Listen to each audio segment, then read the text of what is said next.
sebagai akademisi yang banyak meneliti seputar digitalisasi industri manufaktur, bisakah Bapak gambarkan potensi digitalisasi di industri manufaktur dan manfaat bisnis apa yang akan diraih?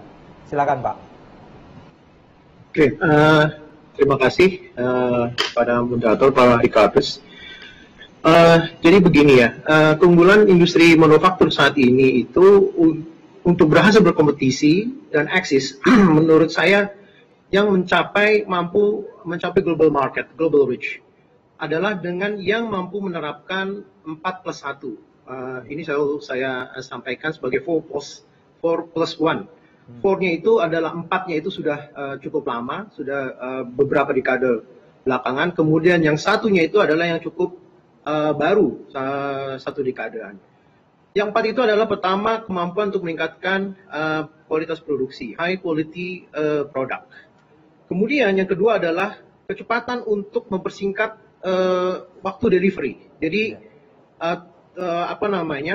untuk mampu menghasilkan high speed manufacturing cycle. Jadi dari design proses sampai delivery time itu harus dipersingkat. Dan yang ketiga adalah untuk mencapai 2 itu perusahaan tersebut harus mencapai low production cost, harus membuat cost produksinya dengan serendah mungkin. Nah, akhir-akhir belakangan, di dekade belakangan, ditambahkanlah yang disebut sebagai environmental friendly, yaitu poin yang keempat. Jadi begitu banyak protokol industri mengenai lingkungan yang harus ditaati oleh industri manufaktur yang ada di dunia. Mereka harus mampu menciptakan suatu produk yang ramah lingkungan dan beroperasi juga dengan ramah lingkungan. Nah, yang +1-nya, yang terakhir ini, yang baru mulai di dekade terakhir adalah yang kita sebut sebagai ultra customization atau ultra personalization, yaitu industri atau perusahaan yang mampu menghargai keinginan dan kebutuhan yang berbeda setiap individu. Jadi setiap manusia terhadap suatu produk. Nah, dekade ke depan ini yang sangat dominan. Jadi di dalam 10 tahun mendatang inilah yang sangat dominan. Jadi kita akan melihat bahwa ke depan namanya mass product akan hilang. Bahkan job order juga akan sangat terminimasi. Kemudian itulah yang kita menyebutnya sebagai instant manufacturing, yang didukung dengan high-end virtual prototyping, mulai dari virtual prototyping, kemudian high-end virtual manufacturing, kemudian juga high-end virtual assembly, yang akhirnya dirasasikan dengan high-end 3D printing. Nah, 5 tahun ke depan hampir semua material produk untuk kehidupan sehari-hari bisa diproduksi dengan 3D printing, dengan kecepatan yang tinggi, dengan resolusi variasi yang juga sangat tinggi. Untuk mencapai hal tersebut, ada yang mau tidak mau dibutuhkan, yaitu komputasi yang sangat cepat, yang kita sebutnya high speed and smart computing. Hardware-nya, kemudian software-nya, untuk menghasilkan smart design yang berubah cepat. Jadi desain itu harus mampu berubah cepat sesuai keinginan setiap individu. Kita harus merespon keinginan individu, bukan tidak lagi merespon keinginan komunitas. Nah, smart akhirnya menghasilkan yang kita sebut sebagai smart manufacturing process, di mana pada smart manufacturing process ini mesin-mesin produk yang terkendalikan secara otomatis, contohnya dengan CNC, mampu berkomunikasi, berargumentasi, dan melakukan negosiasi antara mereka untuk mengoptimalkan proses produksi yang berubah dengan cepat untuk memenuhi kebutuhan setiap individu. Jadi di sini nanti di shop floor itu mesin-mesin tersebut berkomunikasi satu dengan yang lainnya, karena di mesin tersebut sudah terimplan suatu kecerdasan buatan. Kenapa mereka berkomunikasi? Mereka perlu merespon kebutuhan dari customer yang masuk secara digital, dan mereka akan melihat kapan saya akan berhenti, kapan saya harus memulai proses produksi yang lain.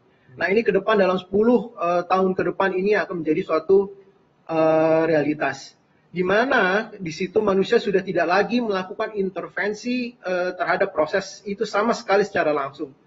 Nah, hal ini dulu 20 tahun lalu baru merupakan suatu pilot project, tapi sekarang saya pikir sudah menjadi beberapa kenyataan di beberapa small manufacturing industries. Oleh karena itu, mau tidak mau, bila ingin bersaing, maka industri manufaktur di Indonesia itu harus sigap terhadap teknologi yang ada saat ini. Seperti IoT dan Big Data, Cloud Computing, yang kemudian menjadi Cloud Manufacturing. Tadi mungkin sudah disinggung sedikit oleh Pak Ilham Habibie, di mana kita terkoneksi dengan berbagai macam perusahaan-perusahaan industri manufaktur secara digital. Kita sendiri tidak mempunyai pabriknya, tapi kita mampu mendesain produk tersebut dengan memanfaatkan IT infrastruktur yang ada dan platform dan apps sebagai services. Nah, industri manufaktur serta merta dapat mau tidak mau ini akan secara otomatis menurunkan, orang menyatakan menurunkan capital expenditure, operational expenditure, sekaligus meningkatkan apa ya disebutnya agility, ketangkasan dalam proses produksi. Yang akhirnya mereka diharapkan mencapai global reach atau global market. Mungkin itu yang bisa saya sampaikan. Nah, saya ingin bertanya, seberapa siapkah talenta Indonesia menghadapi industri 4.0? Dan apa yang dilakukan institusi pendidikan seperti FTUI untuk mempersiapkan talenta tersebut? Silakan, Prof. Jadi pengembangan SDM ya, people di Indonesia dan di UI khususnya, dan ini juga pasti dengan dukungan dari pemerintah melalui Kementerian Pendidikan dan Kebudayaan dan Kementerian Riset dan Teknologi Kemristek. Kami sudah menyiapkan tools agar para lulusan itu memiliki kemampuan untuk beradaptasi cepat dalam menghadapi perubahan global, khususnya dalam pemanfaatan IT di industri-industri manufaktur. Ada dua hal pendekatan yang dilakukan oleh kami sebagai institusi pendidikan, yaitu pendekatan melalui pendidikan dengan memberikan pengajaran, pengetahuan, kekinian terhadap mahasiswa agar mereka memiliki yang kita sebut sebagai expected learning outcomes yang tanggap, aware, dan mampu mengembangkan dan memasyarakatkan teknologi digital di masyarakat, termasuk di industri manufaktur. Yaitu katakanlah melalui pengembangan kurikulum. Jadi kita bisa menerapkan ilmu-ilmu tersebut melalui kurikulum dalam proses pengajaran. Dengan mengembangkan mata kuliah, katakan seperti apps development, pengembangan aplikasi, kemudian IoT, kemudian computer and internet security, kita juga menyampaikan otomasi dan robotika, dan juga ada advanced intelligent manufacturing, kemudian juga ada sistem machine vision yang terintegrasi dengan internet. Nah, ini yang menjadi istilahnya ujung tombak bagi lulusan kelak untuk dapat menerapkan apa yang mereka pelajari di bangku kuliah pada saat mereka lulus. Nah, itu dari bidang pendidikan. Kemudian di bidang yang lain yaitu melalui penelitian, riset. Nah, riset ini sangat banyak mendapatkan dukungan juga dari pemerintah dengan hibah-hibah penelitiannya, dan juga dukungan hibah dari pemerintah luar. Kita sudah banyak menghasilkan beberapa riset yang cukup terimplementasi dengan baik, seperti virtual manufacturing dan assembly, kemudian juga cloud dan smart manufacturing.